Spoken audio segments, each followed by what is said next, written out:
Boa tarde a todos. Vamos começar e declaro aberta a 38ª sessão ordinária relativa ao 190º ano acadêmico da Academia Nacional de Medicina. No expediente, vamos colocar em discussão as atas 25, 1 e 8 de agosto de 19, saber se há alguma manifestação, algum comentário, restrição. Se não, estão aprovadas as 3 atas. Não estando aqui o secretário-geral, o vice-presidente já fez uma comunicação aqui, tem mais outra comunicação. A comunicação dele foi sobre uma reunião comemorando 250 anos de medicina do Rio de Janeiro, entre o Real Hospital Militar Ultramar, 1769, e o primeiro hospital universitário, de 5 de 11 de 1808, que foi lá.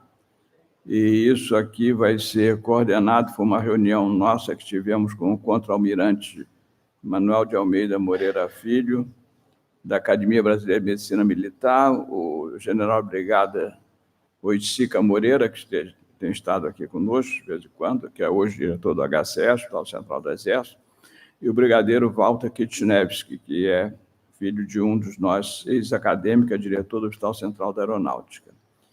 E essa reunião, dia 29, avisando de novo, que o primeiro vice-presidente já falou, e vai se passar aqui no Anfiteatro Miguel Couto, às 16 horas.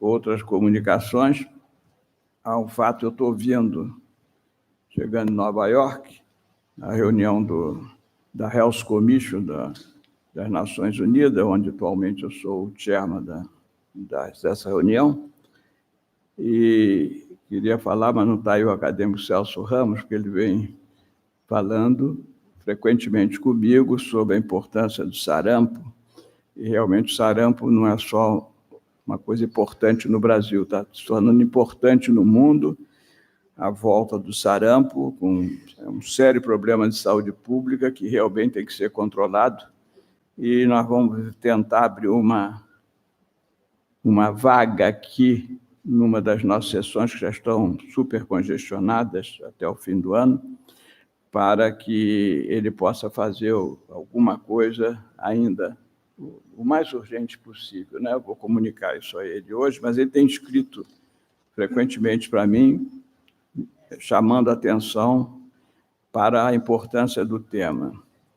Outro tema que fica lá para o futuro é o tema exatamente do comportamento da sociedade hoje, a mudança de comportamento que está sendo lá nas Nações Unidas, são 121 países hoje em dia, portanto, tem representantes, pelo menos na Assembleia, não na Comissão de Saúde, somos 40 somente, são ex-diretores do Sistema Nações Unidas, né? Como sabe, eu fui diretor internacional lá há muitos anos, e a importância do comportamento da sociedade e a relação pais e filhos, como ela está extremamente complexa, filhos com conceitos novos sobre a sociedade, pais com conceitos antigos querendo se adaptar aos novos e os filhos querendo alguma coisa dos antigos para poderem se orientar melhor, e uma série de patologias, não somente do campo mental, mas no campo físico, que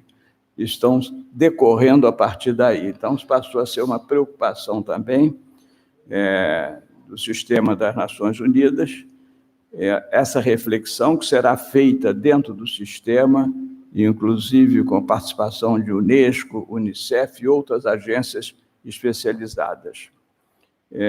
São 2 pontos, e a coisa é tão complexa que eu levei 26 horas para fazer uma viagem de 9 horas. Saí ontem 1h de casa lá, acabo de chegar aqui às 4, mas não podia faltar aqui ao meu querido amigo, vim aqui para ficar um pouco com vocês. Eu queria estar participando desde o início dessa reunião, mas estava bem substituído aqui pelo primeiro vice, Narte, mas então cheguei pelo menos a tempo. os 5 aeroportos para chegar de Nova York aqui, ainda fui parar em São Paulo. De São Paulo vim para cá, mas cheguei aqui às 4 horas. Deu para, pelo menos, botar o uniforme da academia e passar aqui um pouco para estar com vocês e estar aqui com o nosso querido cirurgião plástico, está aqui falando, não em tom de brincadeira, de verdade. A principal amostra de que ele é um grande cirurgião que ele me operou. Tem 180 anos e não pareço, entendendo? Então, vamos aqui abrir um pouco a palavra aos acadêmicos, para se algum quiser fazer comunicações, e depois passaremos à continuação do simpósio sobre cirurgia plástica. A palavra está aberta aos acadêmicos. Algum quer fazer uso da palavra? Não havendo ninguém, eu solicito ao acadêmico Cláudio Cardoso de Castro que reassuma os trabalhos e chama e convoque para a mesa os que ele achar necessário. Muito obrigado.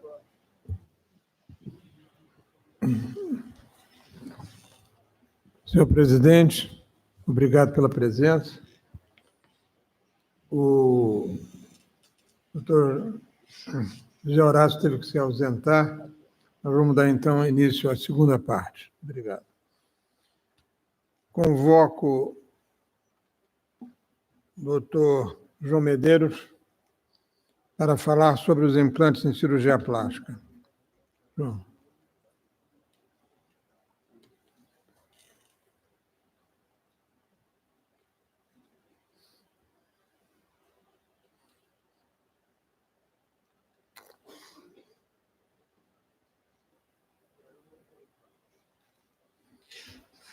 Boa tarde, excelentíssimo presidente, doutor Jorge Alberto Corte Silva, integrante da mesa, em especial ao acadêmico professor Cláudio Cardoso de Castro, da cirurgia plástica, senhores, senhoras, senhores acadêmicos, colegas, alunos, é uma honra estar aqui nessa academia, por acaso, a segunda vez que eu tenho a honra de estar presente, participando desse simpósio, nessa casa, junto com os meus colegas e muitos dos meus mestres. Bom, nos falado falar sobre implantes. Realmente é um tema assim, muito abrangente para a gente falar, porque é uma coisa que a gente usa em praticamente todos os segmentos do corpo, né? Então, o implante em cirurgia plástica, ele faz parte do nosso arsenal, como nosso material, nossas pinças, nossos bisturis, eles fazem parte do nosso dia a dia, porque nós podemos utilizar em todas as áreas do corpo.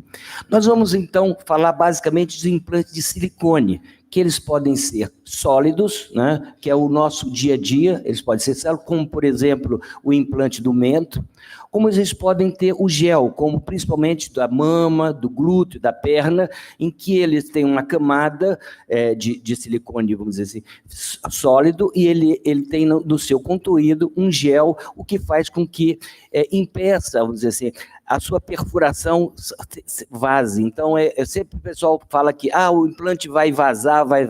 Como vocês podem ver, não é bem assim. Tá? Bom, eles podem ser utilizados em cirurgia estética, que é o que nós mais conhecemos do nosso dia a dia, né? O implante, por exemplo, no caso da mama, ou pode ser também utilizado em cirurgia reparadora, amplamente na cirurgia reparadora, principalmente no nosso caso, como na cirurgia da reconstrução do mama pós-mastectomia. Tá? Vamos então, como o público é basicamente de residentes, é bom também de aluno, então nós vamos então fazer uma passada, como nós poderíamos utilizar clinicamente esses implantes no nosso dia a dia, no dia a dia do cirurgião plástico, tá? Então o primeiro é um implante de mento, né? É um implante sólido em que ele tem o objetivo de aumentar o volume do mento e com isso melhorar o contorno, o perfil do paciente. Ele pode ser feito isoladamente, como nesse caso. Então, você vê esse paciente, ele, então, é um paciente que só fizemos praticamente o implantemento, pode ser feito pelo mento ou pode ser feito por via endo-oral, né? O que é muito comum nós fazemos é associar a cirurgia, por exemplo, da face. Então, você vê essa paciente, foi submetida a um lifting facial, em que é importante a colocação do mento para que você melhore, então, o perfil dessa paciente. Um outro caso também, você vê com essa paciente com um hipomentonismo muito importante e que a colocação do mento dá uma graça, dá uma nova forma a esse rosto, né? A mama realmente é a região em que nós hoje mais utilizamos os implantes, porque ela tem uma variedade muito grande, seja nas hipomastias, nas pitoses, nas alterações congênitas, como essa aqui da síndrome de Poland, e principalmente hoje nas mastectomias, né? Muito bem. Nós temos dois tipos, basicamente, de implante de mama, né? Vamos falar assim, no sentido didático. Seriam os implantes que a gente chama anatômico, em que esses implantes, eles causam uma projeção maior no polo inferior. Então, você pode ver essa radiografia, um paciente com implante tipo anatômico, em que a maior projeção é dada no polo inferior. Então, sempre quando nós quisermos fazer essa projeção, seria uma indicação. E o implante redondo, eles projetam mais a parte central da mama. Só vê assim, que então, na mesma coisa, numa mamografia, em que você tem a maior projeção do implante na parte central da mama. Bom, existem vários modos em que você tem como escolher, vários critérios de como escolher. Quando você escolhe um implante anatômico, quando você escolhe um implante redondo, nós fizemos um trabalho em que nós nos baseamos na proporção da mama. Então, nós entendemos que o segmento superior tem que ser menor do que o segmento inferior, ou pelo menos igual. Então, quando o segmento superior é maior do que o segmento inferior, nós então teríamos uma indicação mais formal de usar o implante anatômico para que nós possamos projetar a parte inferior dessa mama, tá? Então, você pode ver aqui exemplos, paciente com um segmento, isso aqui é uma medida que a gente faz do polo superior até o mamilo, do mamilo até o sulco, então a gente consegue, com esse implante, inverter essa proporção. No caso do redondo, não, esse redondo, quando nós teríamos esse segmento inferior maior ou igual, então nós teríamos uma indicação de colocar a pose. Esse é um trabalho que nós publicamos, a professora Thalita e o doutor Diogo, está publicado na Revista Brasileira de Cirurgia Plástica. Bom, então aqui como exemplo, né, mais um exemplo em que você vê que quando é uma medida proporcional, ela é importante sempre que fique o superior menor ou igual ao inferior. Então aqui uma prótese redonda, o pré tinha proporções iguais, e aí então nós indicamos então um implante redondo. Olha aqui então o pré e o pós, então houve uma inversão, mas no sentido de que sempre o inferior vai ficar maior do que o superior.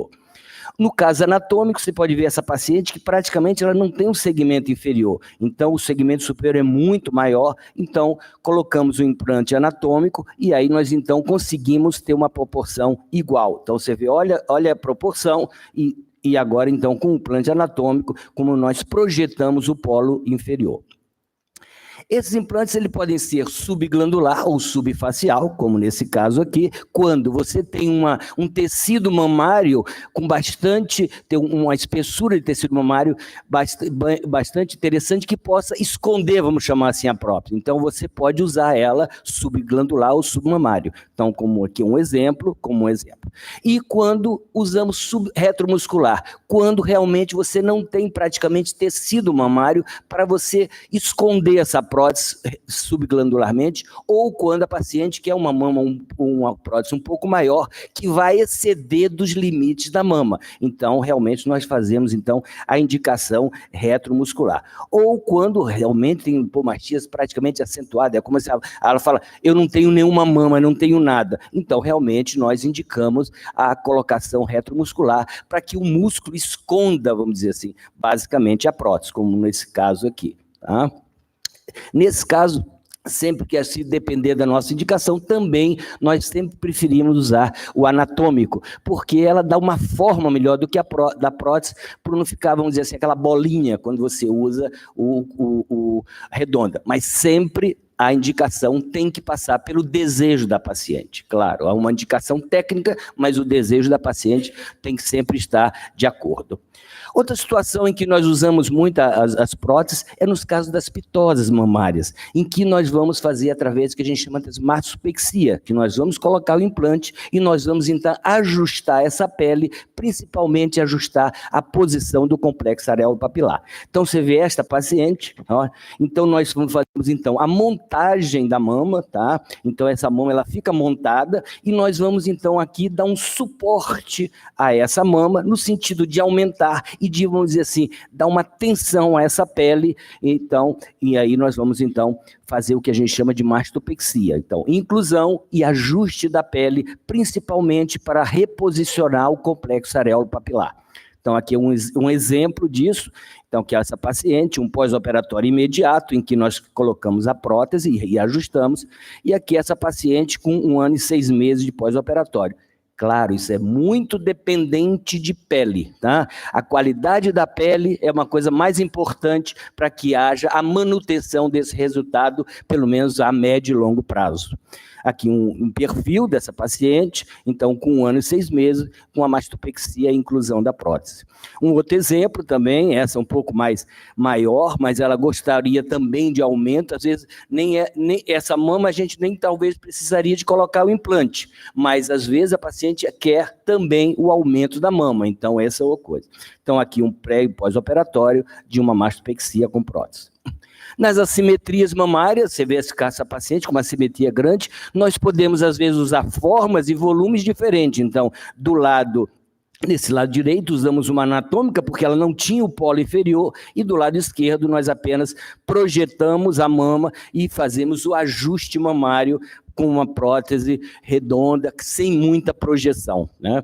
Então, aqui um pós-operatório com 2 anos, aqui simplesmente colocando a prótese e aqui fazendo uma mastopexia com esse ajuste de pele, né? Então, uma visão lateral dessa paciente. Onde hoje nós usamos bastante também é na reconstrução mamária. E hoje a conduta mais interessante é quando nós fazemos a reconstrução mamária imediata, né?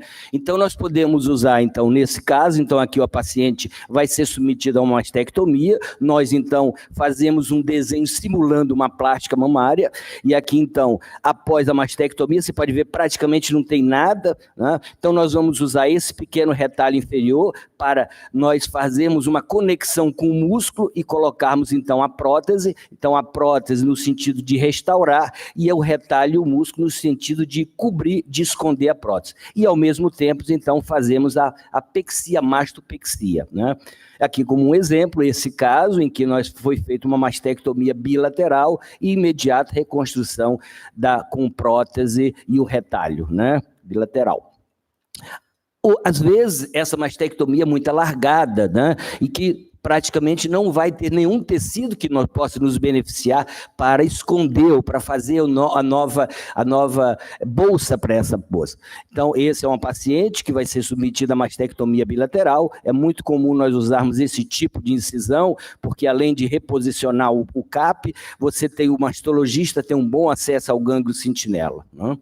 Então, hoje, para complementar essa bolsa, nós podemos usar tecidos aloplásticos, como o estratício, o aloderme, as matrizes dérmicas, e às vezes também nós podemos usar até alguma tela, né? Então, esse é o caso que vocês viram, é um paciente bilateral, em que nós colocamos, então, a prótese retromuscular, e nós, então, fizemos, então, a confecção da bolsa com uma tela que é parcialmente absorvível, e aqui então está o pós-operatório imediato, e aqui a paciente com 1 ano e 5 meses após a mastectomia e reconstrução imediata com prótese essa tela. Então aqui 1 ano e 5 meses de pós-operatório, e você vê que é muito interessante a paciente com uma ampla mobilidade, sem contratura capsular, você pode ver, ó, É isso aí. Então, hoje é o nosso padrão, sempre que a gente possa, nós fazermos a reconstrução imediata já com pólio.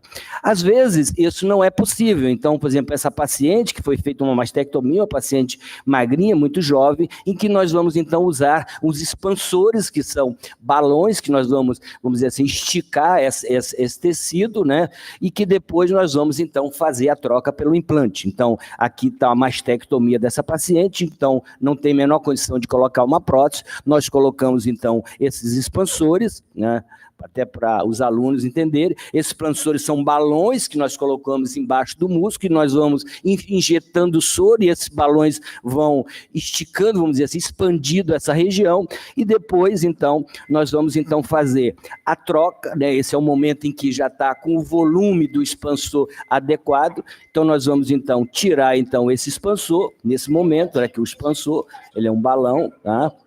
E aí, nesse momento, nós vamos, então, colocar a prótese e, nesse momento, também simetrizar a mama quando é necessário, quando é indicado, seja com qualquer outra técnica, tá? Então, aqui, o pré-operatório, né? E aqui a paciente, já o pós-operatório, depois da troca do expansor, depois da simetrização e da reconstrução da areola. Lembra que ela tirou a areola e o mamilo, vocês viram que ela estava sem areola e o mamilo, então isso aqui com tatuagem. Então olha aqui a tatuagem e a reconstrução da papila, então desse lado o expansor e desse lado somente a simetrização com prótese.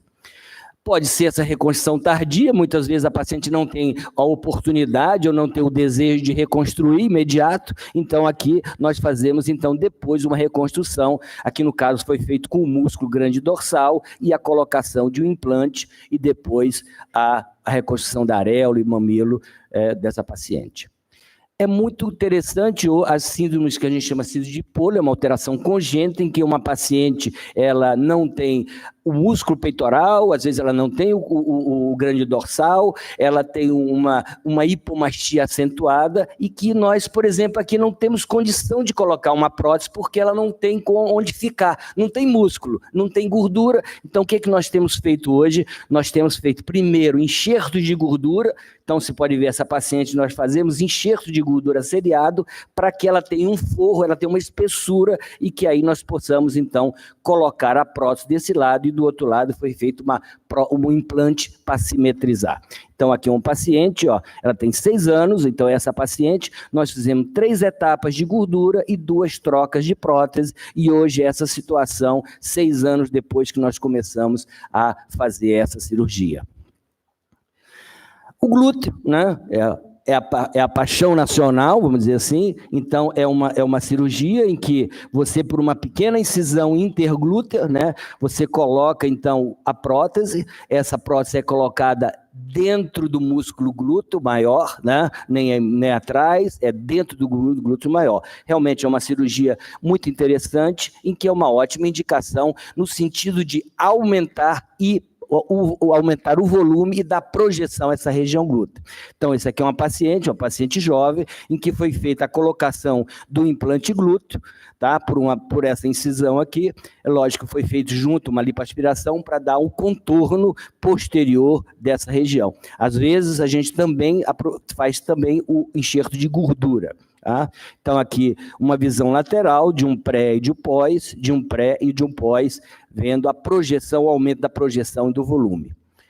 O que hoje tem sido um grupo de pacientes? São pacientes que, como o doutor André mostrou, pós-bariátrico ou com grandes emagrecimentos. Então, o que acontece na região glútea desses pacientes? Uma perda muito grande de volume, uma flacidez, perda de volume e projeção. Então, esses pacientes, nós temos que fazer um lift, uma plástica de glúteo, porém, nós temos que também melhorar a falta de projeção e de volume através de um implante. Então, aqui vocês podem ver, olha a flacidez desse paciente, é um paciente pós-bariátrico, então esse segmento superior é onde vai, e aqui então nós vamos aproveitar e colocar a prótese. O que nós fazemos nesse caso? Nós temos feito aproveitando a própria incisão do lifting. Então, essa incisão superior do lifting, em vez de fazer aquela incisão entre o glúteo, nós usamos então uma abordagem do músculo glúteo via superior, que é até uma coisa muito interessante, como vocês vão ver no filme, que tem uma ampla incisão, longe da irrigação, então realmente é uma cirurgia até muito simples de fazer. Foi um trabalho que nós publicamos em 2011 também, a professora Thalita e com o Diogo. E, então, vocês podem ver. Então, olha aqui, essa é o local que nós vamos fazer o lifting. Por aqui, nós vamos, então, fazer a colocação do implante bem longe do suco interglúteo. É uma cirurgia muito interessante, você pode ver que não tem nenhuma tensão e que nós podemos, então, ao mesmo tempo do lifting, fazer essa cirurgia.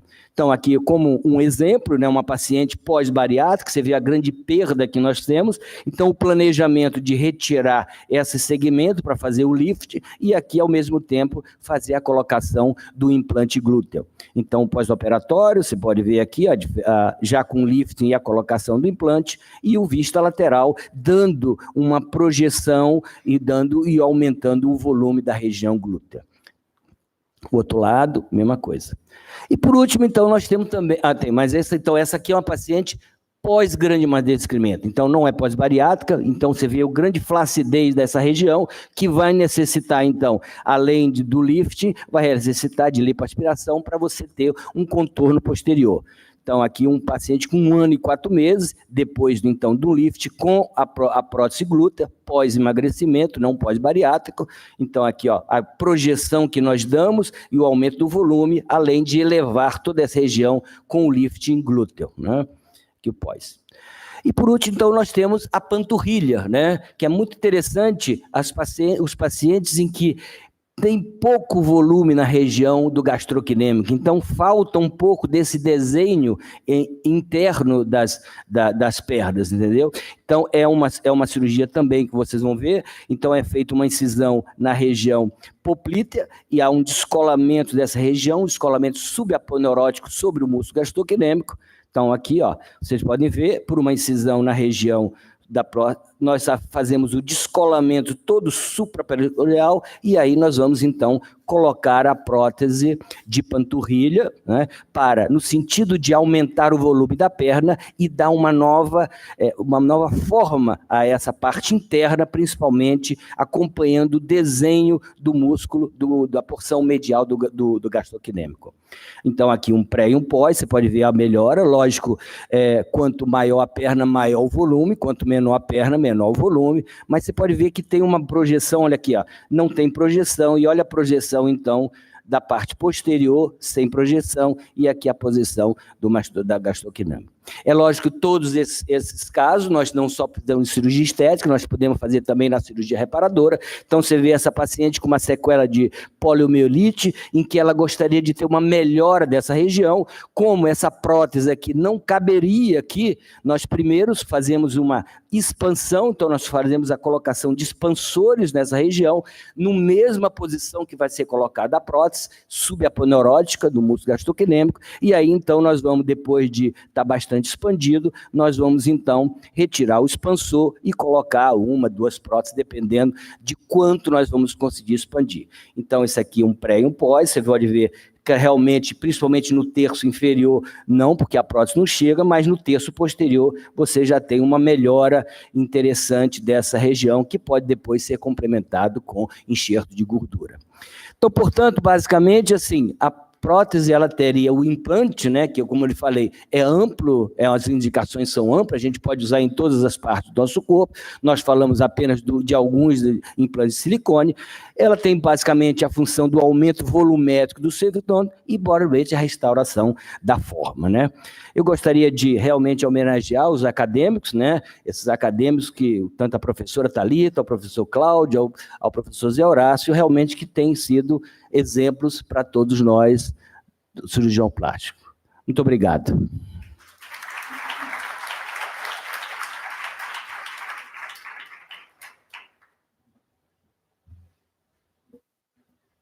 Agora eu chamo o doutor Sérgio Lessa, vai falar sobre blefaroplastia, que é uma das maiores experiências em blefaroplastia aqui no nosso país. Ele dá o curso de pós-graduação lá na UERJ, e quem estiver interessado pode conversar com ele. E é 1 ano, né, Lessa? 1 ou 2 anos o seu curso? Hein, Sérgio? Seu curso 1 ou 2 anos, pós-graduação? Tem 5. Hein? O curso, 2 anos. 2 anos. 2 anos. Certo. Boa noite a todos. Excelentíssimo presidente Jorge Alberto Costa Silva, integrante da mesa, e eu gostaria de agradecer aos acadêmicos o gentil convite a participar do nosso simpósio. Repetidas vezes já compareci aqui, eu tenho um grande prazer em estar nessa casa. Nosso trabalho, ele versa sobre a blefaroplastia. Eu gostaria de praticamente resumir a minha palestra de hoje a respeito da lipotransferência nas blefaroplastias. Esse tipo de cirurgia tem sofrido uma série de modificações nos últimos anos. Nós sabemos que o envelhecimento dessa área periorbitária, ela envolve uma complexa relação entre inúmeros componentes da área: degeneração cutânea, alterações ligamentares, perda de volume, inclusive o volume ósseo. A perda de volume de tecido adiposo é extremamente importante no tratamento. Nós sabemos que, dividindo a órbita assim, no hemisfério superior e no hemisfério inferior, nós observamos que existe uma esqueletização superior importante no processo de senilidade. E, recentemente, foi evidenciado que o compartimento de gordura nasal, na pálpebra superior, existem dois compartimentos, um nasal e um supraponeurótico, mais lateralizado. O compartimento nasal, ele é extremamente rico em células-tronco, e interessante que ele não evolui com a idade, ao contrário, ele vai aumentando de volume com a idade. E nós, sabendo disso, temos possibilidade de até usar essa bolsa medial, ou a bolsa nasal, que é mais vascularizada e tem mais células-tronco, e como um elemento de transplante para outras áreas nesse hemisfério superior. Com a idade também, a bolsa pré-aponeurótica, ela involui, e aqui, nessa imagem, vocês estão vendo que existe uma deformidade chamada A-frame, que é como se fosse um arame, partido assim, numa configuração de ar. Na parte inferior, a esqueletização se apresenta de forma um pouco diferente. Existe envolvimento de tecido adiposo, tecido, estrutura óssea do rebordo orbitário inferior, da órbita, e várias deformidades devido à absorção e queda desses tecidos. Basicamente, são 3 deformidades típicas dessa área. O nasojugal, o chamado tietrofo, o mais medial, o sulco ópto-malar na porção lateral, e é uma deformidade que une essas duas alterações de relevo, que são as deformidades em V, conhecidas dessa área aí. É interessante que as pálpebras jovens sempre se apresentam mais cheias. A passagem da pálpebra superior na área da sobrancelha e na passagem da pálpebra inferior para a área da bochecha, sempre uma passagem suave, e isso é que nós tentamos reproduzir numa blefaroplastia. Muitas vezes os recursos todos que nós usamos nas blefaroplastias são incapazes de tentar essa modulação. A blefaroplastia, então, evoluiu de grandes ressecções de pele, musculatura, gordura orbitária, para um procedimento sempre mais conservador. Diminuição das ressecções de bolsas, sempre preservando ou transpondo bolsas, muitas vezes adicionando tecido gorduroso, que é o que mais falta nessa área aí. As blefaroplastias, então, elas podem ser associadas ao processo de lipotransferência. Esse assunto de lipotransferência, nós temos alguma relação, que esse aqui é um trabalho de mais de 30 anos, realizado junto no serviço do professor Pitangui, que nós fizemos em 88. Utilizávamos outros procedimentos, outros tipos de cânula, mas a nossa relação com essa lipotransferência é antiga, tem mais de 3 décadas. Temos um procedimento para a área periorbitária, que é um procedimento rápido, que em alguns minutos ele é feito, uma equipe composta por 2 ou 3 cirurgiões torna esse procedimento bem rápido. A coleta do tecido gorduroso é feita na área infraumbilical. É uma coleta manual com seringa, fazendo uma pressão negativa pequena de 2 ml a 3 ml para evitar o barotrauma no tecido adiposo. E nós usamos, sem conflitos de interesse, usamos uns tipos de cânulas especiais que nos favorecem. E, logicamente, que com o aprimoramento de equipamentos, essas cânulas se tornaram muito mais acessíveis ao processo de lipotransferência.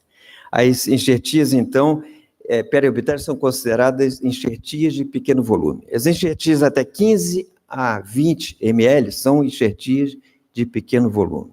E é importante notar que as enxertias de pequeno volume, nessa área periorbitária, que é rica em vascularização, tem um grande potencial de adaptação e biocompatibilidade. Nós preparamos o enxerto de várias formas. Na cirurgia rápida que tem que ser feita, preparamos dessa forma. Decantação sem centrifugação, a filtração numa esponja de Telfa e a coleta com uma seringa de 10 e a transferência para seringas de 1 ml. Aqui vocês estão vendo, do lado esquerdo, a seringa, depois de decantado, a porção superior, oleosa, que é sobrenada, e a porção inferior, que é um resultante de pequeno sangramento e algum resíduo de anestésico. A grande porção intermediária de gordura, que é rica em células-tronco também, que é utilizada para lipotransferência.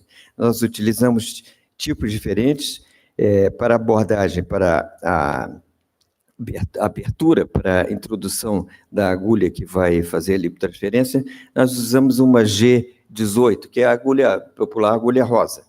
E, através dessa abertura pequena, introduzimos inúmeros tipos de cânulas, que variam de 0,9 a 1,2 no máximo. Nós utilizamos somente anestesia de bloqueio nessa área. Nunca fazemos nenhuma infiltração local em toda a área periorbitária. Fazemos o supraorbitário, supratroclear, infratroclear, infraorbitário e zigomático facial. Com isso, nós obtemos uma perfeita anestesia de toda essa área para ser possível esse processo sem sofrimento do paciente. Injeção na pálpebra superior. Então, injetamos pálpebra superior, injetamos pálpebra inferior, área malar, muitas vezes associamos a fossa temporal com a depressão quando é exagerada. O ponto de entrada na área da pálpebra superior geralmente é centrolateral. Essa injeção deve ser supraperiostal, então é submuscular e supraperiostal. E nunca fazemos uma injeção mais superficial. A injeção retroceptal e subcutânea é completamente equivocada. É um grau realmente um pouco maior de dificuldade nessa área de pálpebra superior. Nesse local, injetamos de 0,5 a 1,5 ml de gordura. Injeção na área malar. O ponto de entrada é abaixo da eminência malar, a injeção no plano também supraperiostal e submuscular, em direção vertical. Nunca se faz, sempre fazendo um leque, nunca se faz horizontal, paralela à pálpebra inferior. Pode ser usado 1,5 a 3 centímetros na deformidade em V, e na eminência malar injetamos até 5 ml, e esse aí é um grau de dificuldade mais intermediário. O teardrop, ou essa deformidade nasojugal, ela pode ser observada não só em pacientes com mais idade, muitas vezes em pacientes jovens, como nós estamos vendo à esquerda aqui. É uma deformidade que é caracterizada por essa alteração de relevo muito incrementada, aumentada pela presença de um ligamento. Esse ligamento ele fica como se fosse um sanduíche entre a porção palpebral e a porção orbitária do orbicular. Ele se insere junto à inserção medial do orbicular no osso, na maxila, e se estende mais ou menos uns 8 a 10 milímetros e vai se inserir na pele. É interessante que nós, quando tracionamos a pele, quando esse ligamento é muito ativo, nós observamos o afundamento dessa área nasojugal. Aqui, como vocês estão vendo nesses slides aqui. Tracionando a pele, o ligamento, como é um osteocutâneo, ele traciona a pele junto, ele aprofunda a área.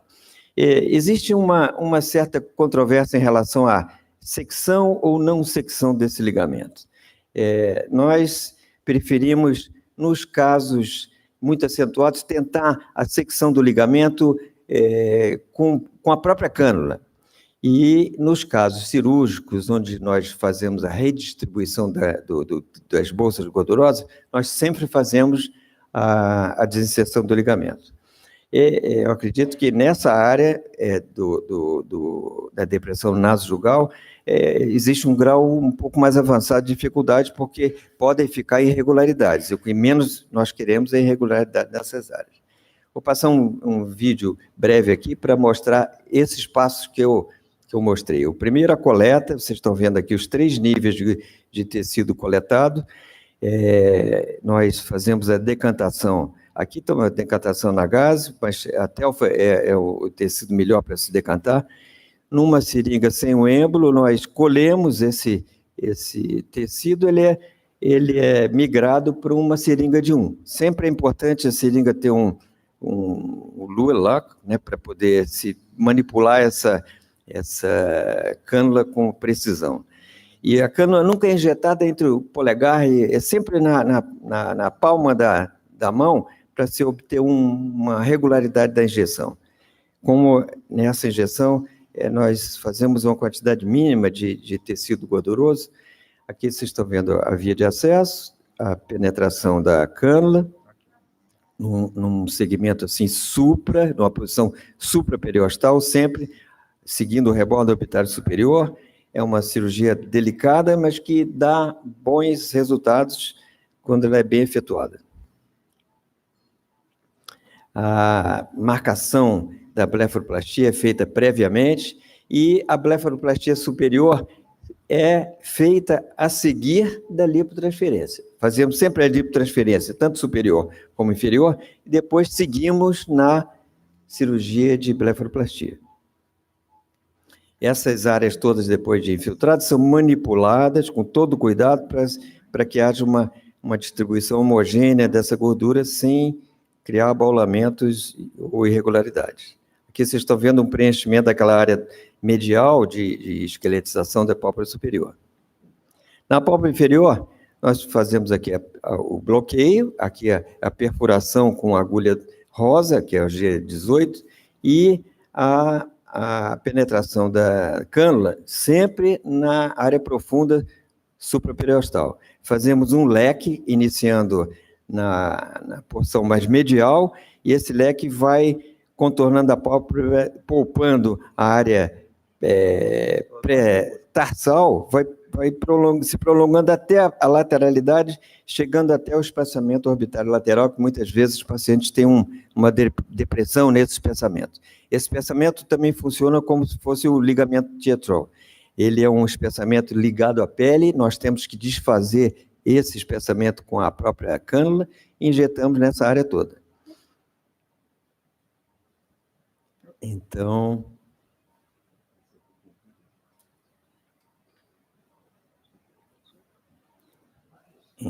aqui nós observamos o complemento da cirurgia.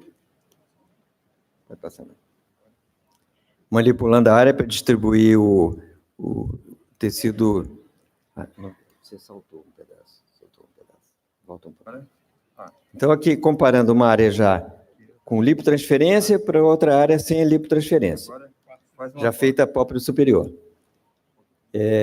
Nesses casos, complementamos sempre a cirurgia fazendo um tipo pente, com ressecção sem descolamento de tecido, e todas as nossas blefaroplastias, independente da idade do paciente, fazemos esse tipo de procedimento. As cantopexias ou cantoplastias vão variar de acordo com a tensão tarso-ligamentar.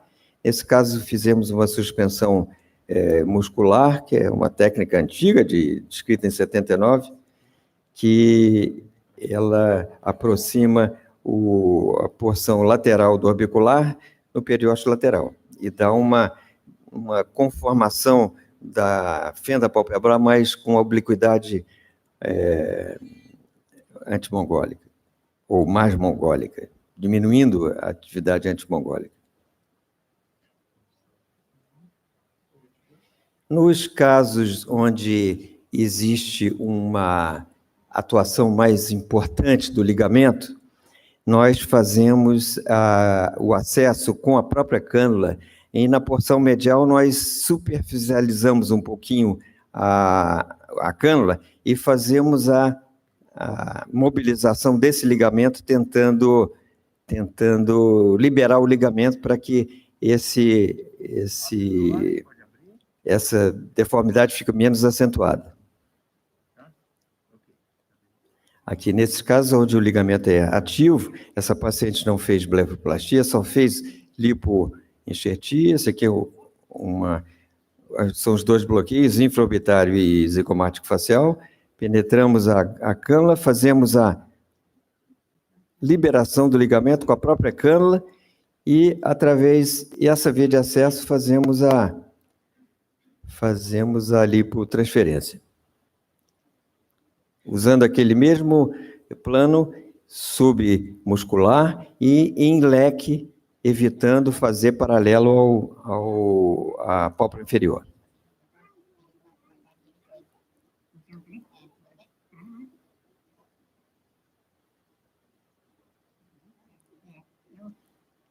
Esse espessamento orbitário lateral, que muitas vezes tem ali uma deformidade.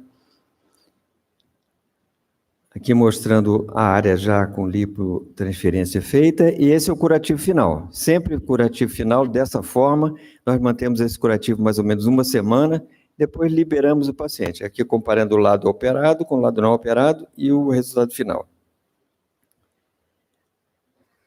Agora, só para mostrar alguns casos, assim, desse tipo de deformidade característica. Esse aí é uma deformidade em V, da pálpebra inferior, um paciente com 6 meses de evolução, com pinche e cantopexia na pálpebra inferior. Essa sem retirada de bolsas, com cantopexia mais enérgica e lipotransferência.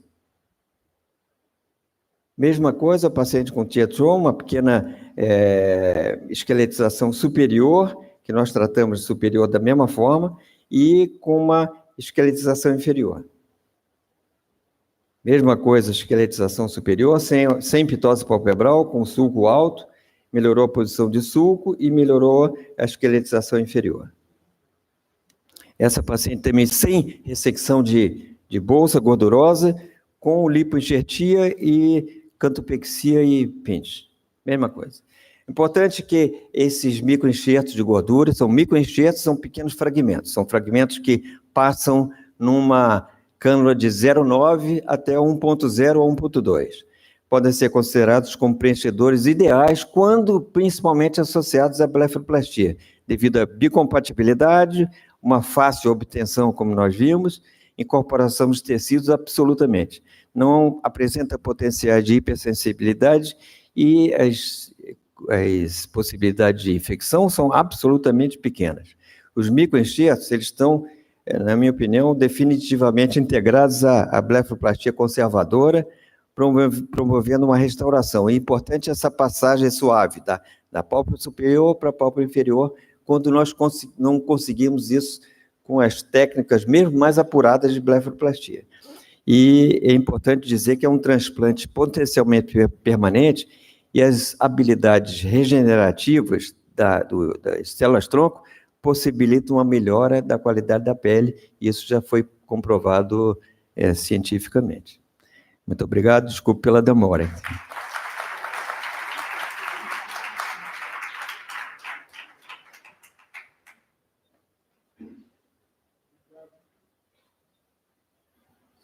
Obrigado, professor Lessa. Agora, para terminar nosso simpósio, tem o professor Volney Pitombo, que hoje é a nossa maior experiência em rinoplastia, vai nos brindar com os seus princípios e o que ele tem feito em rinoplastia. Por favor, Pitombo.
Ô, Lessa,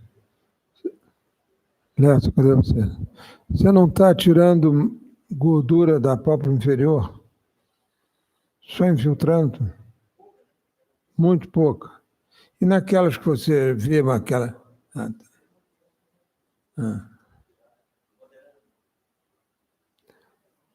Mas é você que faz muita pálpebra e infiltra muito. Você está fazendo semelhante ao Lessa?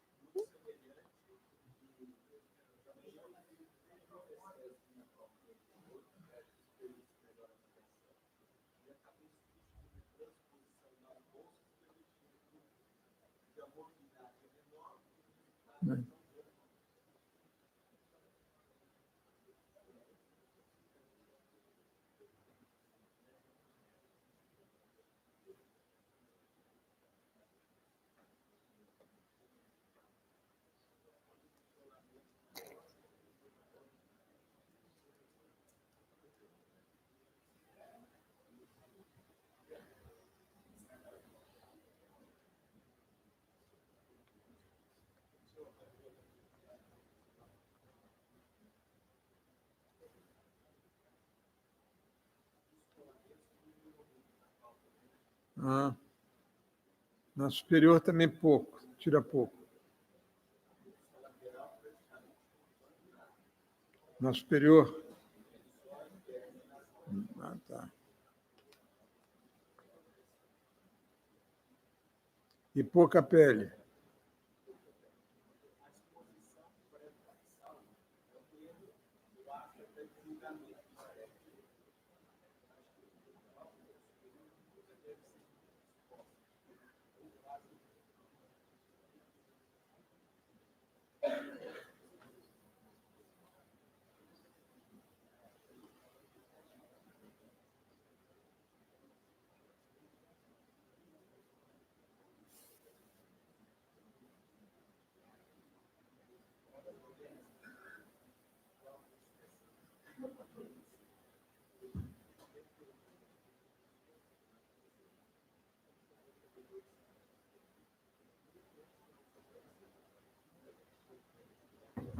Muito bom, obrigado. Boa noite, senhores acadêmicos, meus colegas, audiência, estou vendo de médicos jovens aqui. Para mim é uma alegria muito grande vir a essa casa sempre. Me sinto muito honrado. Obrigado aos senhores acadêmicos, especialmente a doutor Cláudio Cardoso, José Horácio e Thalita Franco. Eu vou falar sobre rinoplastia, que é conhecido como a cirurgia que mais tem o poder de revelar a beleza. Aí vem a primeira questão. Nós temos no consultório, os pacientes chegam com essa fotografia de celebridades e pedem: eu gostaria de ter esse nariz. E nós explicamos que não é exatamente assim, que nós não podemos, temos limitações anatômicas e do paciente, e jamais conseguiríamos fazer. Que se conseguíssemos, é uma questão da harmonia, e a beleza do nariz está na harmonia. Mas, então, através do estudo, tem se feito uma maneira de mapear essa beleza. O que é que essas pessoas têm realmente de beleza para que nós pudermos copiar e transmitir nas nossas cirurgias? Há gráficos, mapeamentos, rostos considerados mais belos, mais atraentes, não nos ajudam muito. Então, vamos ver, já que a beleza é tão antiga, a admiração pela beleza, vamos ver que os sábios nos ensinam alguma coisa. Certas vezes, perguntaram a Aristóteles na Praça da Ágora: mestre, o que é beleza? Ele respondeu: só um cego pode perguntar o que é beleza, porque quem enxerga não fica imune ao tremendo, ao imenso poder de atração que tem a beleza. Eu gosto muito do Stendhal, filósofo francês, que diz que beleza é uma promessa de felicidade. Ou então, Schopenhauer, mais profundo, diz que ela tem que ser um símbolo que toca a alma. Quer dizer, o filósofo, através do tempo, não dá uma definição exata para que nós pudéssemos aprender e repetir o que é beleza. O poeta baiano, intelectual, dizia que a mais bela estrela da Via Láctea está em nossa retina, para fazer as coisas mais difíceis, ainda mais misteriosas. É verdade, porque a sabedoria popular diz que a beleza está nos olhos de quem vê. A verdade é que essas características, muito poucas, nós conhecemos dessa beleza, que nós possamos reproduzir nas nossas cirurgias. E o que nós sabemos, e procuramos reproduzir, são exatamente essas indicações. Nós não falamos beleza, nós falamos um nariz refinado, um nariz elegante, um nariz com boa definição. É um nariz que apresenta os dois pontos do domo direito e à esquerda da ponta, uma leve depressão na sobreponta e uma leve proeminência abaixo da ponta, que chamamos de lóbulo. Nós procuramos reproduzir isso, porque isso é o que nós conseguimos fazer, captar do que representa de beleza. O dorso do nariz deve descrever uma linha graciosa que vai do canto da sobrancelha à ponta do nariz. E essa linha tem que ser ininterrupta. Toda vez que se quebra essa linha, tem uma coisa desgraciosa, antiestética. Para fazer esse trabalho, nós temos 3 vias de acesso. Nós temos a aberta, muito popular, temos a fechada, e a alça de balde, a semiaberta, que é considerada fechada. Então, é uma concordância, mas os especialistas, que eles, quando fazem aberta, acham que tudo tem que fazer aberta. E os que defendem a fechada, acham que tudo tem que fazer fechada. E o que eu quero demonstrar aqui é que, como medicina, deve empregar cada técnica para cada paciente. Eu utilizo muito uma classificação que ajuda muitos residentes. Quando a cartilagem é boa, é resistente, é confiável, fazemos a fechada. Se a cartilagem é fraca, nós vamos fazer vários enxertos, fazemos a aberta. Deixa eu ilustrar isso. Paciente número 1. Essa paciente foi operada, resultado desastroso. O cirurgião empregou todas as técnicas que nós contraindicamos. Resultou um nariz curto, um nariz com uma pele danificada, que realmente é um limite imenso, a pele danificada, com um certo grau de necrose, contraída. Existe um colapso bilateral da alar e um nariz pinçado. Então, é um prato completo de cirurgia para nós fazermos recuperar essa paciente. Nós vamos começar, como o Sérgio falou muito bem, doutor Lença, com um enxerto de gordura. Isso é um recurso fabuloso. Nós não tínhamos antigamente, começamos a usar, e realmente é surpreendente como isso ajuda no primeiro tratamento dessa paciente. O Dr. Farid tem 140 casos de enxerto de gordura e pode muito bem ter uma experiência. Esse enxerto nós fazemos, inicialmente, retiramos o enxerto com a seringa. Eu gosto de centrifugar para separar os diversos elementos. Nós fazemos uma transferência que chamamos de nano. Na realidade, é um microenxerto, porque ele pode ser mais superficial. Isso ajuda muito a colocação desses enxertos. E vou fazer, não estou operando a paciente ainda. Isso aí é só a preparação da pele. Nós fazemos um enxerto. Esse enxerto é colocado ao longo do dorso nasal, colocado na ponta. Isso é com a cânula realmente 0,8, 0,9, excelente. O curioso é que nós devemos enxertar e fazer essa aplicação sem distender muito, porque isso é uma pele danificada para não comprometer a circulação. Olha que resultado magnífico de brilho, de qualidade só da pele. Está me interessando nesse momento. Isso encoraja a fazer a cirurgia um mês depois. Essa paciente precisa de enxerto. E como ela não tem septo nem orelha, nós temos que ir para a costela. Nós tiramos o periósteo da costela. Geralmente, essa costela é entre a sexta e a sétima, porque mais abaixo ela é fusionada e complica. Essa dá um bom pedaço. Tiramos o periósteo. Esse periósteo retirado, guardo. Retiramos a costela propriamente dita, essa parte cartilaginosa, toda dessa costela, e vamos fazer a preparação dos diversos enxertos para poder estruturar esse nariz danificado. É um belo pedaço, mede 4x2. Um dos maiores desafios do enxerto de costela é você conseguir fazer os enxertos mínimos, você separar um por um. Isso tem que ser feito com bisturi gentilmente, porque nós podemos estragar a peça toda. Se você cortar e quebrar, acabou. Temos que tirar outra costela. Então, nós vamos separar sagittalmente um pedacinho, gentilmente, um por um, fazendo... Quanto mais delicado, quanto mais fino essas estruturas, melhor será a segurança do nosso trabalho. Nesse momento, o periósteo que eu tirei, eu vou envolver esse enxerto, porque esse enxerto na ponta do nariz, com o passar do tempo, pode ficar visível. Então, o periósteo, ele amortece, ele camufla, ele esconde. E vamos passar para a operação propriamente dita, rinoplastia. A rinoplastia aberta, claro, é um caso, exemplo típico. O descolamento é bem próximo ao que sobra da cartilagem dessa paciente.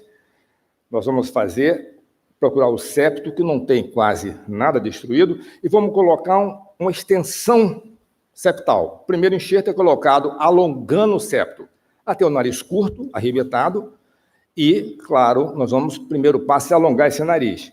Depois disso, vamos botar um enxerto lateral. Na realidade, nós estamos devolvendo a anatomia normal e bela que a paciente tem, que foi destruída com a cirurgia. Então, todo esse processo é restaurar a anatomia. Nesse momento, nós colocamos um enxerto que eu chamo de champanhe tulipa, porque ele é longo, ele tem na ponta, e ele vai, além de projetar esse nariz, ele vai ajudar também a sustentar esse nariz que precisa de bastante projeção. Então, terminando a cirurgia, nós vamos saber essa paciente com 1 ano que foi feito enxerto de gordura, enxerto spreader, que são enxertos alargadores, enxerto de extensão septal, enxerto ponta duplo e osteotomia. Então, o sorriso da paciente eu gosto porque ela sorrindo, ela tensiona o nariz e qualquer irregularidade fica visível. Então, com a gordura e com a estrutura, fica realmente um nariz mais normal. O triângulo mole, que é uma área tão delicada, que une a columela, a asa, ele também é restaurado com esses cuidados. E o perfil, mostrando mais um perfil elegante, de acordo com a idade, mais aristocrático, e esse é o objetivo da paciente. Esse é o caso oposto. Esse paciente, nossa classificação, é tipo 1. Então, eu não vou fazer aquela cirurgia com costela, com aberta, com enxerto, uma paciente. Ela disse, doutor, eu tenho uma bola na ponta do nariz. Eu gostaria de ter aquilo mais refinado. Então, ela tem uma pequena giba e a ponta bulbosa. Então, a técnica dessa é a técnica fechada. Essa técnica eu tenho mostrado muito, chama alça de balde, ela não corta a columela, curiosamente, está muito em moda agora com a tal da rinoplastia preservadora.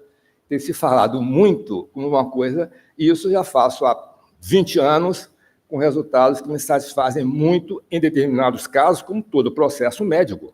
Eu tenho que ter a paciente pronta para esse tipo de intervenção.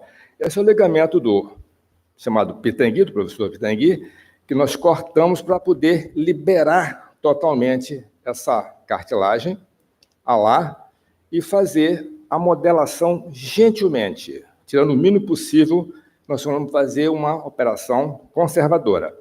Nesse tipo, passamos os dois para uma narina, as duas asas, e vamos fazer apenas sutura nessas cartilagens delicadas. A sutura é interdomal e outras transdomais, que são a sutura que damos no dômus para angular, que dá uma graciosidade, dá uma definição tão desejada por essas pacientes. Isso é suficiente para que nós tenhamos o controle da ponta da paciente, como mostra esse exemplo, com 3 anos pós-operatório, foi feito o refinamento dessa ponta. Nessa mesma condição, o perfil que mostra a ponta e o dorso com equilíbrio mais estético. Esse é outro paciente também, que tem, só como ilustração, a ponta gorda, e que ela gostaria de, não é afinar, é mal a expressão, é refinar, nós chamamos, porque, na realidade, ela fica mais geométrica, não fica propriamente fina, porque a fina fica uma expressão um pouco que mostra que foi operada. O ideal realmente é manter a naturalidade dessas pacientes. Essa outra é um dilema. Nós podemos fazer aberta ou fechada. Ela tem a cartilagem fraca, a ponta larga, a base alargada. Vamos fazer fechada. Ela pode fazer fechada. Nós vamos fazer, nessa condição dessa paciente, nós soltamos a porção cefálica, como habitualmente fazemos na rinoplastia, e não vamos descartar, vamos colocar em cima da que sobrou, da porção caudal. E, com isso, nós vamos estruturar. Isso tem um poder de retificar e estruturar, e fortificar essa cartilagem. De novo, repetimos os pontozinhos, como mostrei na animação. Isso é um procedimento muito, muito simples. Esses pontinhos é dado para angular o dômus. Essa técnica de sutura é extraordinária. Evita que você toque muito na ponta. E, com isso, nós conseguimos angular a ponta do nariz e dar um equilíbrio mais estético a essa paciente, mostrando entre o dorso e a ponta. É importante que a base seja triangulada, também é um desejo dela, e um desejo que relata e que confere beleza. Eu acredito, em suma, que não existe uma técnica só para todos os pacientes, como alguns colegas desejam e insistem em discutir. Eu acho que tem que aplicar cada técnica para cada alteração ou deformidade que o paciente apresente. Gostaria de agradecer ao senhor, mais uma vez, a oportunidade de estar aqui hoje. Obrigado.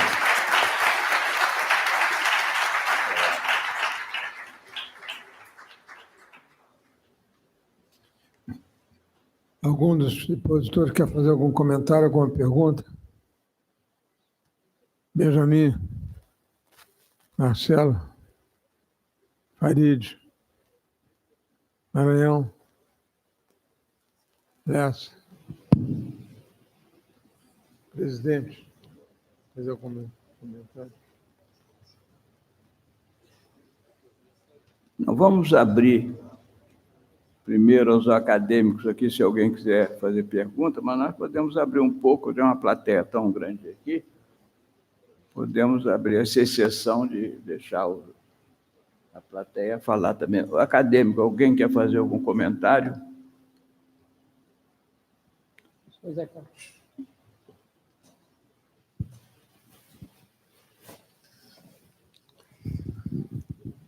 Senhor presidente, membros da mesa, ilustres cirurgiões convidados a expor, convidados, confrades. Eu gostaria de fazer uma pergunta ao primeiro expositor, que falou sobre remodelação corporal, as seguintes perguntas. Na cirurgia de prótese das nádegas, como o senhor coloca a sua prótese? Ela fica sobre o músculo ou abaixo dos músculos glúteos? Primeira pergunta. Segunda, com relação à plástica das panturrilhas, eu gostaria de saber qual é o resultado final fisiológico dessas cirurgias. Porque as pernas suportam todo o peso e a movimentação do corpo, uma tensão muito grande. Quais são as possíveis complicações a médio e longo prazo dessa cirurgia? Terceiro, com relação à remodelação da mama, eu notei, salvo melhor juízo, que o senhor usa invariavelmente aquela incisão em T invertido, areolar, e eu conversava muito com o professor Pitangui, que me dizia que essa técnica já era um tanto quanto suplantada, porque ele pegava do complexo areolo-mamilar, vinha acompanhando a porção inferior da mão e fazia como uma semilua, dispensando a perna da incisão em direção ao externo. O senhor adota essa técnica que foi feita pelo professor Pitangui, ou essa incisão sempre em forma de T, que eu, ao olhar os seus diapositivos, me pareceu que era a técnica invariável? Ao professor Pitomo, eu fiquei impressionado com seus resultados extraordinários, belíssimos. Eu perguntaria também, nesses casos de utilização da gordura, com todo esse requinte, imaginando que, além das células-troncos, elas teriam pouca rejeição pelo sistema imune, isso permanece ao longo do tempo? É de se esperar algum colapso, diminuição do volume da sua cirurgia? Muito obrigado.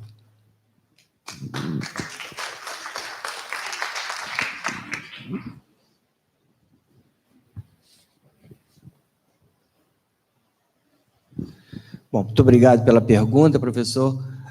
Em relação ao glúteo, a prótese ela é colocada dentro da musculatura do músculo glúteo maior, tá? Por quê? Durante no início, se colocava submuscular. O problema de submuscular é que o espaço submuscular de todos os músculos, ele é muito pequeno e ele é alto. Então, geralmente, a prótese ficava um pouco mais alto e não tinha condição de ter volumes maiores. Segundo, existe o nervo ciático, que ele passa sobre o piramidal. Então, às vezes, esse nervo passa pela frente do piramidal. Então, nesse descolamento submuscular, totalmente submuscular, você podia lesar o nervo no mais brutal. A questão intramuscular é que, realmente, aí vai depender o tamanho de músculo de cada paciente. Uma paciente que tem uma musculatura maior, você consegue colocar uma prótese maior, uma menor, você consegue colocar o maior. E você utiliza toda a área glútea para isso. Então, seria essa a vantagem de ser intramuscular, além de não ter nenhuma anatômia, não ter nenhum nervo, nem nada, você pode ter uma amplitude maior disso. Em relação à prótese panturrilha, a maior complicação que tem é imediata, é a síndrome compartimental, quando a gente exagera no tamanho da prótese, tá? Porque isso é colocado na aponeurose do músculo gastrocnêmico. Então, realmente é uma dissecção, você passa praticamente o dedo, é avascular totalmente, mas a prótese tem que caber apenas no tanto que é o ventre do músculo. A partir, por exemplo, de baixo, onde já tem o tendão de Aquiles, a gente não consegue, tá? Tanto que, às vezes, você tem que fazer, se você coloca tanto para aumentar a parte interna e externa, você faz uma bolsa no ventre medial e uma bolsa no ventre lateral. O ventre lateral é menor, então, às vezes, você não consegue botar uma prótese maior. E, às vezes, você não consegue botar ao mesmo tempo pelo risco da da síndrome compartimental, que esse é o grande risco da coisa. A longo prazo não tem muito, porque, como ela é colocada subaponeurótico, você tem a musculatura o tempo todo movendo, então não tem uma atrofia há muito tempo. E, além do mais, toda prótese é feita uma cápsula. Qualquer prótese faz uma cápsula, então realmente ela fica bem isolada. Em relação à mama, quer dizer, a gente vai sempre preferir, vamos partir do mais simples para o mais complexo. A gente chama o pirulito, né? Em volta da areola e vertical. Tanto que foi a primeira cirurgia do Dr. Arié, foi assim. O que o Dr. Pitangui fez foi prolongar essa cicatriz mais ou menos a horizontal para tirar aquele excesso, que aí você também pode julgar na hora. Se sobrou pele mais lateral, o senhor pode fazer como fosse um J de João, ou pode fazer um L, tá? Então, você pode usar tanto a horizontal maior ou menor, como ser lateral ou ser medial. Respondi sua pergunta? Professor Pitombo. Obrigado. Acadêmico, vale, obrigado pela pergunta. E essa enxerto de gordura, nós estamos estudando há 20 anos, todos nós, e procuramos entender o comportamento dele, como se absorve, se não absorve. Ainda não temos esse controle. É nosso sonho ter esse controle. Temos feito estudos em congressos, quase que todo o tempo. O que nós sabemos com certeza é que tem um lugar que a pega é excelente, como essa que o doutor Lessa mostrou, nessa região da órbita, fica, quer dizer, nós conseguimos o paciente 2 anos, 3 anos, 4 anos, que consideramos uma pega boa. Outros lugares, como na face, por exemplo, já não é tão bom. Nós acreditamos que alguma coisa fica, e prometemos ao paciente, de uma maneira geral, que em 60% desse enxerto fica. Outra, para ser mais justo, no caso do nariz propriamente, eu não confiei no enxerto para dar a forma do nariz, eu precisava melhorar a qualidade da pele. E eu achei surpreendente como a pele melhorou e como eu pude fazer o trabalho em seguida, que não era possível fazer devido àquela pele estar contraída em cima. E a gordura usou como com hidratador ou com hidratante, ou pegou certa quantidade de gordura e que deu realmente a condição melhor ao nariz. Então, essa é a nossa posição atual. Obrigado. Obrigado. Muito obrigado. Algum acadêmico quer fazer algum comentário? Se não, antes de passar a palavra, eu tenho não uma pergunta, um comentário, mas que eu gostaria que o professor Volney Pitombo fizesse. Os outros também, está aberto a todos os cirurgiões plásticos. Essa casa tem uma tradição já desde o professor Pitangui de grandes cirurgiões plásticos. 3 organizaram isso, a Thalita, o Cláudio e o Zé Horácio, né? Eu tive o privilégio de me transformar com o tempo um grande amigo do professor Ivo Pitangui. Viajavam muito juntos e tudo. Eu tinha a chave da casa dele na montanha, ele cismava, eu não queria usar nunca sem falar com ele, você usa quando quiser. Eu morei em Genebra há muitos anos e tive esse privilégio de conversar muito filosoficamente, evidente, com ele. E tive um outro privilégio, que uma semana antes dele nos deixar, ele estava fazendo hemodiálise em casa, eu visitei, não era uma sexta-feira, para levar um livro de Jean d'Ormezon, que dizia, em português, eu vou partir sem não ter dito tudo. E ele gostava muito de Jean d'Ormezon, que era da Academia de Letras de lá, e aí eu dei a ele este livro, que ele deu nessa mesma noite, era um livrinho pequeno. E ele me disse, amanhã eu vou para Itaipava fazer uma visita à minha casa. Eu cometi um crime. Eu falei, mas qual foi o crime que você cometeu? Eu mandei derrubar as árvores do meu terreno, isso é proibido. Eu falei, por que você mandou derrubar? Porque eu não posso mais ir de carro e eu tenho que ir de helicóptero. E o helicóptero, para pousar, tinha que derrubar as árvores. E eu falei, por coincidência, também estou indo lá amanhã. Nós éramos quase vizinhos. Aí ele me convidou para ir almoçar com ele, só eu, ele, minha mulher e Elcio estava lá também. Ele disse: você vai comer a comida que eu comia. Era feijão, arroz, farofa de ovo e frango. Espero que você goste. O vinho é francês, está entendendo? O frango é nacional. Coque au vin, mas não estava o vin dentro do coque, estava separado. E foi muito interessante porque ficamos de meio-dia às 6 da noite, 7 da noite, mais ou menos. E tivemos uma dessas conversas à mesa. E minha mulher, lá pelas tantas, resolveu gravar essa conversa, porque ela achou que era uma conversa do outro mundo, até porque muito filosófica. E esse tema de beleza era um tema que ele gostava, até na Academia Francesa ele apresentou isso, aqui na Academia ele apresentou. E o termo beleza, que a palavra cosmos do universo é belo, né? Cosmético, essas coisas todas. O universo é um sistema harmônico, né? Perfeito em tudo, seja na matemática, seja na música, seja na pintura, nas artes em geral, na ciência. Ela tem que ser harmônica, ela tem que ser bela, né? Então, a beleza é um fenômeno do universo. Gerald Eldman, um ganhador de prêmio Nobel de imunologia, quando ele descobriu que imunologia, depois de muitos anos, ele descobriu que imunologia era, na realidade, neurociências, porque o cérebro controlava todo o sistema imunológico do ser humano, né?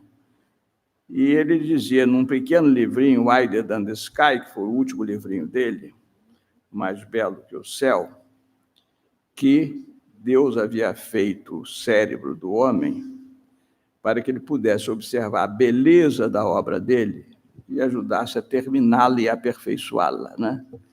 Então, eu vejo muito na cirurgia plástica esse aspecto, né, de ajudar a aperfeiçoar, de reparar a beleza e a busca de todos os seres pela beleza, seja que for na forma, na literatura, na harmonia, portanto, a música e tudo. E há uma relação, portanto, entre beleza e mente, né?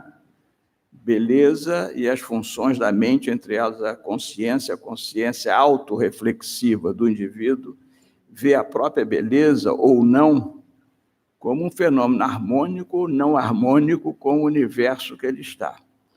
E o papel do cirurgião nisso é muito importante. E, em função disto, eu, como psiquiatra, tive muitos pacientes na minha vida com problemas em função disso. Foi em função de não ter a beleza que queriam, em função de terem perdido a beleza, em função de terem sido mal reparados com a beleza. Eu tive um caso, no início, estou dizendo 50 anos atrás, de uma paciente que foi se tratar comigo por ordem judicial, porque ela havia feito uma cirurgia de nariz, um cirurgião que era um excelente cirurgião, já partiu há muitos anos, e ela não gostou daquilo. Ela levou um processo e foi um negócio um pouco desagradável, porque eu tive que tratá-lo, eu tinha que receber o dinheiro da justiça, o dinheiro de um colega. Nós aqui temos, não receber, por norma, não recebemos honorários de colegas, né? As antigas. Hoje isso mudou, que é normal, mas eu me lembro muito bem desse caso. Foram anos para que eu pudesse realmente trabalhar esse aspecto do trauma que havia ficado nela e que eu não via nada para ter aquele trauma, mas na cabeça dela refletia. Então, a minha pergunta aí aos ilustres apresentadores, eu, infelizmente, na parte da manhã, eu estava lutando para chegar nesse país aqui, foi um pouco difícil, mas como é que os senhores aí trabalham com essa dimensão psicológica dos seus pacientes nesse tema do cosmos, esse tema cosmológico, vamos dizer assim? Uma colocação muito propícia nos dias de hoje. Imagina que nós vivemos uma época do selfie. Nunca se tirou tanta fotografia de si mesmo como nos dias de hoje. Nós nunca nos analisamos tanto como analisa hoje. Então, a quantidade de pessoas que tiram uma fotografia, que acha que aquela fotografia não está bem e que ela tem que aparecer, ou alguém que ela imagina ser, só com a sua sabedoria e sua especialidade para nos ajudar, porque realmente isso é um grande desafio para todos nós. Lidar com o subjetivo, o que ela acha que é a beleza, o que ela pode ter, o que ela imagina ter. Isso realmente é um grande desafio para todos nós até hoje, que eu acho que nós temos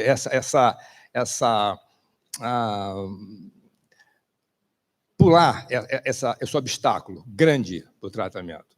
Acho que é a paciência, ouvir a paciente, fazer uma consulta o mais clara possível, mais transparente, mostrar o que pode conseguir, o que não pode conseguir, mas, mesmo assim, a quantidade de ilusão, de deformidade da imagem, eu acho que com essa tecnologia do autoanálise, do selfie, do telefone, aquela coisa toda, ficou quase incontrolável. Não sei o que os colegas acham aqui.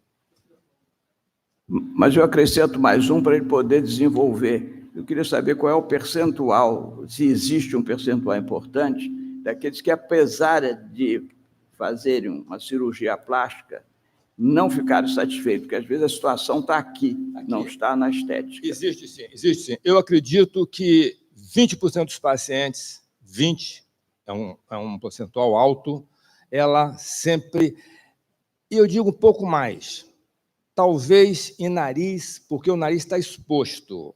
Ela analisa o nariz 24 horas por dia. É diferente da mama, do corporal, contorno corporal, que, enfim, ou um outro momento. Então, a exigência é maior. Então, eu acredito que 40% dos pacientes, eles podem até ficar satisfeitos, mas queriam um pouquinho mais. Eu acho ótimo, mas não podia ser isso aqui um pouquinho menos, isso aqui um pouquinho mais? É esse o nível de exigência, na minha experiência. Obrigado. Existe muita definição, mas nenhuma preenche. Você lê aquele grande Michelangelo tem definição, mas a beleza está no que a pessoa mostra a você e que você sente. O Leonardo, que é um dos maiores, né, tem uma porção de definições, mas nenhuma preenche aquilo. Então, beleza, a pessoa se mostra. A alegria, o olhar. Isso que é beleza. Beleza que você sente, que a pessoa transmite. Você que é psiquiatra, deve definir melhor do que eu. Eu sinto o que a pessoa transmite. As pessoas transmitem. Tem umas que estão sempre com a cabeça para baixo, aquela chatice, mas aí não dá. Vamos ter mais uma pergunta ali. Eu acho que, na realidade, assim, só um comentário, eu acho que todo cirurgião plástico trabalha com uma subjetividade muito grande dos seus resultados. Então, eu acho que a nossa barreira está na nossa consulta. Uma vez eu aprendi com um professor que o cirurgião plástico ele tinha que fazer uma terapia breve para entender se aquele paciente entender o resultado da sua cirurgia, porque ela é extremamente subjetiva. Para alguns está excelente, para outros está ruim, e é uma coisa extrema de você julgar ou não, como o senhor falou, inclusive, naquele paciente, o senhor relatou o caso. E a gente vê que na academia a gente tem pouquíssimos ou nenhum trabalho científico de avaliação de beleza. Então, todas as teses habitualmente estão relacionadas com cirurgias reparadoras e não com cirurgias estéticas. É muito mais raro a gente ver teses de mestrado, doutorado e outras em cirurgia estética por causa da dificuldade de avaliar um resultado pré- e pós-operatório. Uma tentativa que nós tentamos, mas frustra, foi fazer uma ressonância ou uma tomografia funcional para ver se marcava a paciente no pré e no pós-operatório em relação à sua beleza, fazendo com espelho durante o exame, mas não deu certo.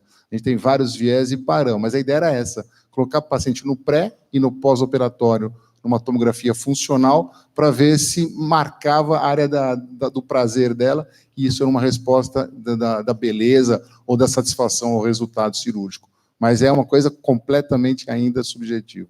Objetivar vai ser difícil.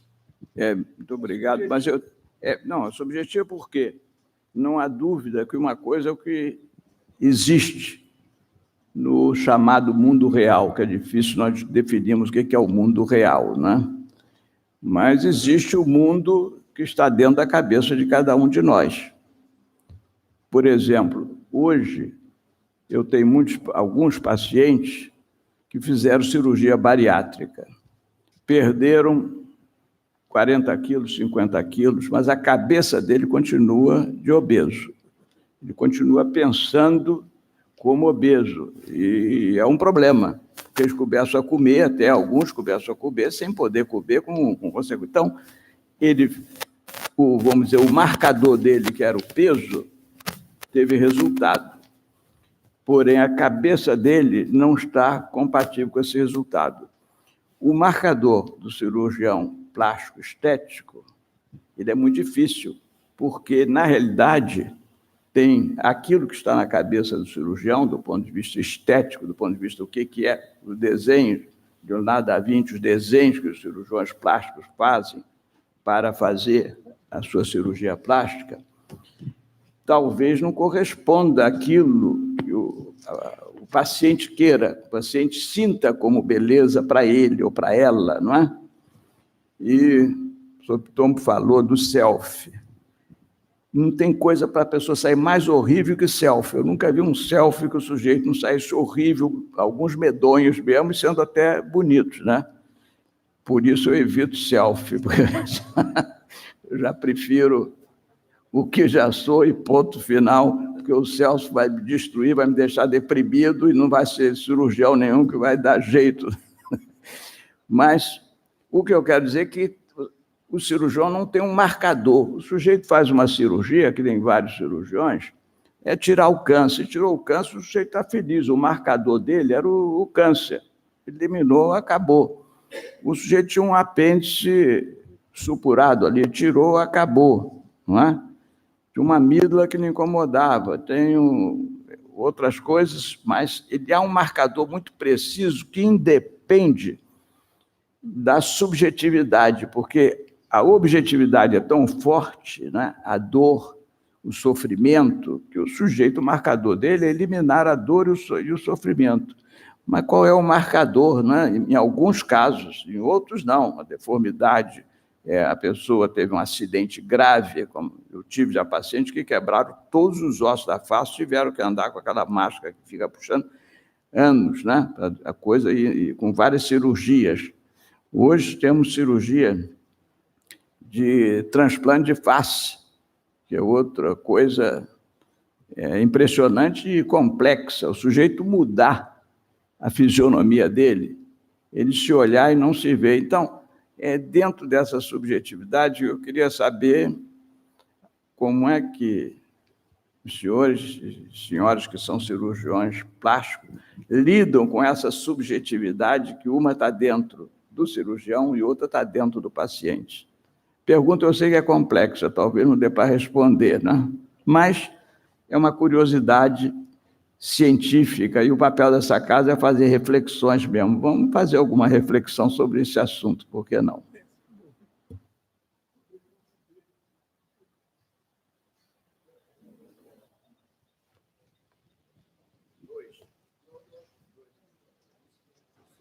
Rapidamente, eu acho que toda vez que você examina um paciente, você tem noção se você vai conseguir melhorar ou não aquele paciente, se tiver indicação cirúrgica. Chegar na expectativa do paciente, a gente não sabe qual é a expectativa do paciente, mas a melhora a gente consegue saber. Então, toda vez que eu examino um paciente, eu olho para ele e vejo assim, tem ou não indicação de eu operá-lo? Eu tenho que saber isso muito claro. Essa dicotomia entre exame físico e queixo do paciente é fundamental. Se existe uma queixa, você não enxerga aquela queixa, esse paciente é não com certeza. Agora, se a queixa dele for compatível com o seu exame físico, é um paciente, entre aspas, operável. Chegar na expectativa dele, não sei se a gente consegue todas as vezes. Melhorar, acho que, entre aspas, a gente tem que tentar ao máximo. Então, é isso. A gente não tem como saber se chegou na expectativa, mas a gente tem que ter noção que a gente vai operá-lo e vai melhorar a queixa dele.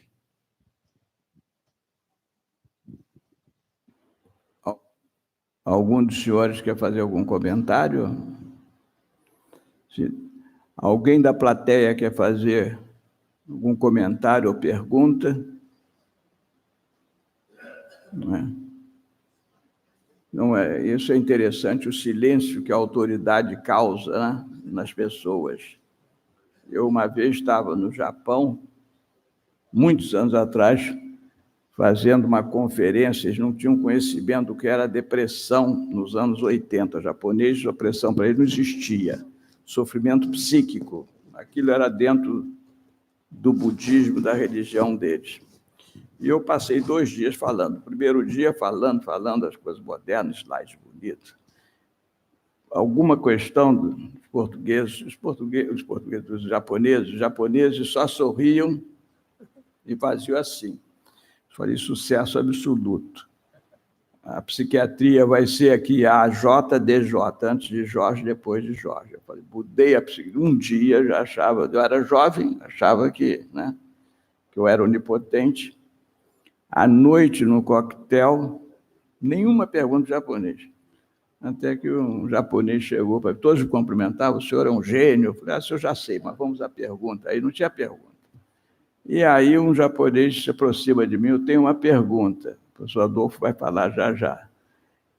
Eu tenho uma pergunta. Eu falei, qual é a pergunta? O senhor é um espetáculo, o senhor falou a maravilha, mas sobre o que o senhor falou o dia inteiro hoje? Quando eu percebi que eles não haviam entendido nada do que eu havia falado. Foi quando eu fui aprender que o japonês, ao falar com o hemisfério direito, linguagem geográfica, e não com o hemisfério esquerdo, como nós falamos, se nós não explicarmos todinho o contexto numa linguagem alfabética, eles não entendem nada. Aí eu estava falando em inglês, não estava falando. Aí eu tive que aprender a fazer slides, quer dizer, eu não, alguém fez os slides. Fazia sempre que eu falava para o japonês, porque ele aí poderia entender, né? E eu começava a ter que explicar o fenômeno todo. Então, tenho medo aqui, quando escuto, ou porque ninguém entendeu, o que não foi o caso, todo mundo entendeu, mas todo mundo pode ter medo de dizer alguma besteira. Mas aprender é fazer pergunta bobas, né? Senão nós não aprendemos. Professor Adolfo Aires.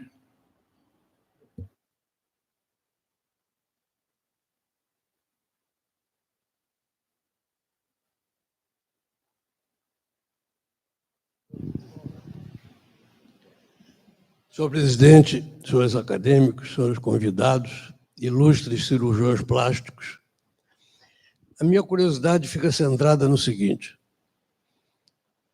Eu me considero um dos maiores estudiosos sobre a identidade. Então, há 2 conceitos básicos de identidade. Identidade vem de idem. Então, uma característica é eu sou o mesmo sempre. Isso é que caracteriza a identidade. Eu sou o mesmo. Mas não é assim. Isso é dialético. Porque a todo momento eu vou me transformando.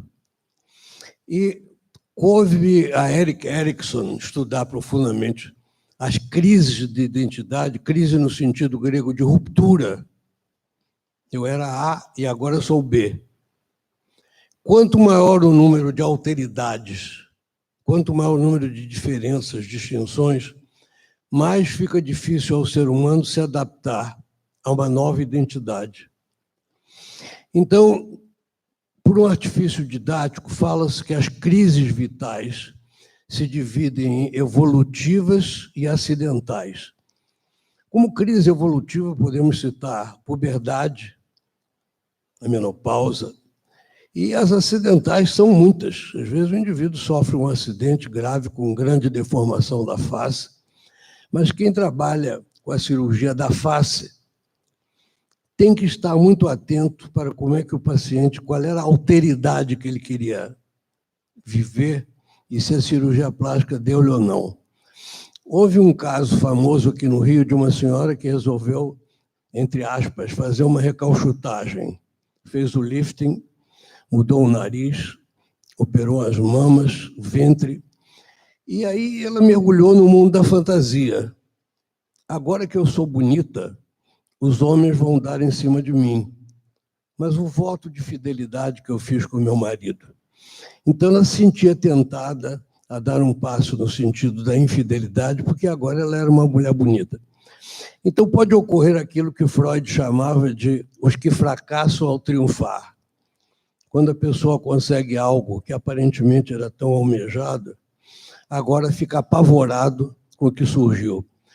Eu tenho acompanhado os casos em que estão fazendo transplante total de face. E fico me perguntando, né, como é que o paciente ou a paciente se adaptam a esse novo self, esse novo eu mesmo.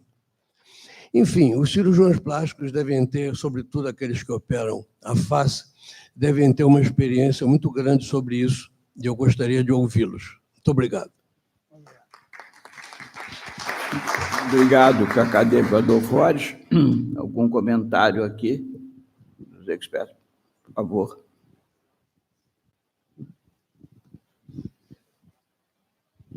Obrigado pela pergunta. Eu acho que eu levo um pouco de vantagem em relação ao Dr. Volney sobre isso. Eu sou um cirurgião de face, faço face todo dia, e o Volney faz nariz todo dia. E tem uma diferença crucial nisso tudo, porque a paciente da face, isso você falou é pura verdade, ela busca a identidade dela mesma.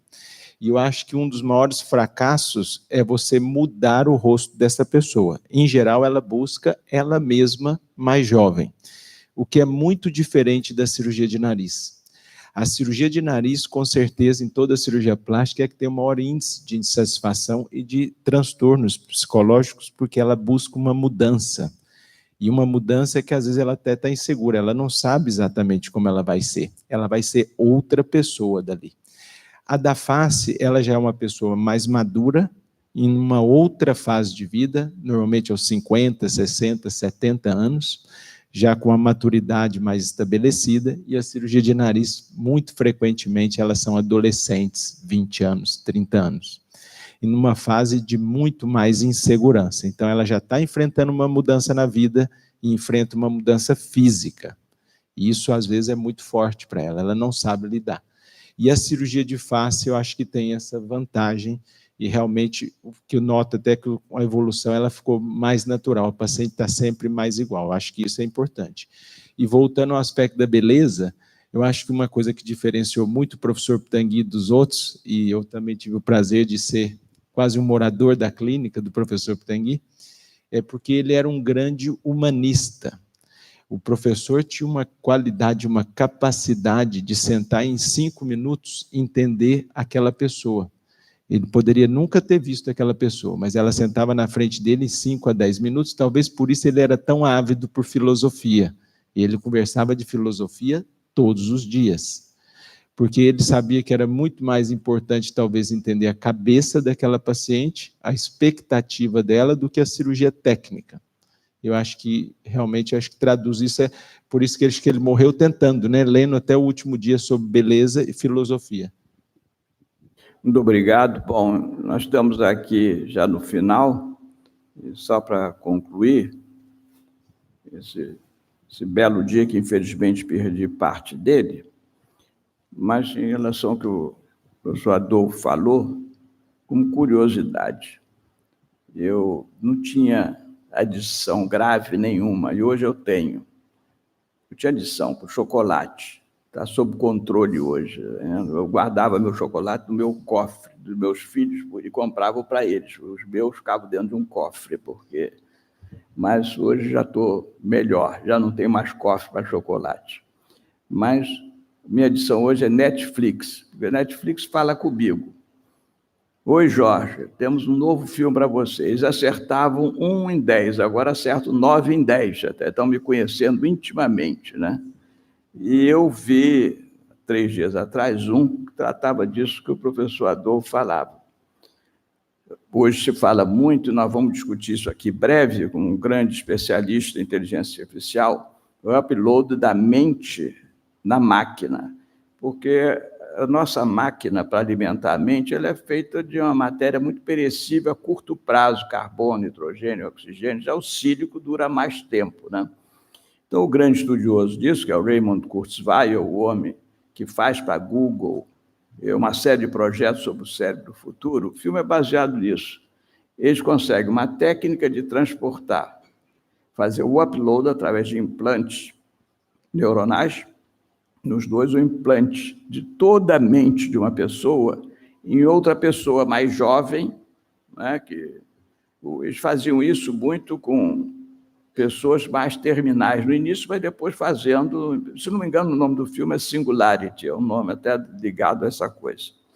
E o detalhe, o primeiro caso que eles fazem de sucesso, a pessoa era a outra dentro da mente, mas dentro de outro corpo. É o conflito dela de a mente não aceitar aquele corpo belíssimo, ela era bem mais velha e a outra bem mais moça.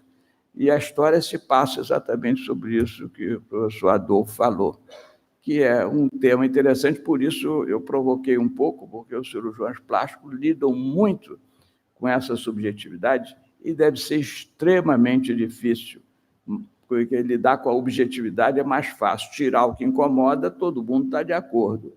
Agora, tirar uma coisa que incomoda talvez a uma pessoa, ou a duas, ou três, ou a nenhuma, às vezes, não é? É uma coisa mais complicada. Mas eu queria parabenizar os acadêmicos que organizaram isso aqui, agradecer a presença de vocês todos, da plateia, dos acadêmicos, pela bela tarde, por isso que eu fiz questão de vir aqui. Até ressuscitei, porque eu estava tão mal, se vocês tivessem me visto há 4 horas atrás, esse homem, de repente, aqui vou falar para o cirurgião plástico, vou ficar pelo menos o menos feio possível, né? Porque eu pensei, mas fiquei animado com a discussão. Eu ia sair antes, nem saí, fiquei até o final, o que significa que houve um efeito positivo. Então, agradecendo a todos e parabenizando a todos, dou por encerrado essa bela sessão.